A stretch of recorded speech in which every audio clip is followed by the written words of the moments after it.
Facebook এবং YouTube এবং টিকটকের মধ্যে ভাইরাল একজন আছে যার নাম হলো ওমর। তার কথাগুলো যুবকেরা ফলো করে এবং শেয়ারও দেয়, কপি লিঙ্ক করে করে ফর ইউর মধ্যে নিয়ে যায়, ভাইরাল করে দেয়।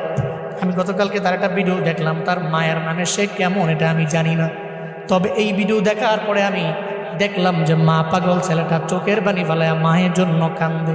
নেপালের পাহাড়ের সামনে দাঁড়াইয়া বলতেছে, আমার মা দুনিয়ার মধ্যে আমার সবচেয়ে বড় আপন। আমার মায়ের বিরুদ্ধে কথা বললে আমি কোনো আইনও মানি না, কাউরে আমি চিনি না, কারণ মায়ের মতো আপন আমার দুনিয়ার মধ্যে কেউ হতে পারে না। সে বলতে লাগলো, যখন আমার বাবা নাই, আমার মা ছাড়াই পৃথিবীতে আমার আপন যখন কেউ নাই, আমার মায়ের গার্মেন্টসে চাকরি করে করে করে করে কোনো রকম জিন্দেগি চালাইয়া আমারে ফালায়া যায় নাই, বরং পরিশ্রম করে করে আমার মা স্কুলের মধ্যে আমারে পড়াইলো। আজকে আমি অনেক মশহুর হয়ে গেলাম, প্রসিদ্ধ হয়ে গেলাম, সবাই আমারে চিনে, তবে আমি মায়েরে ভুলতে পারি না।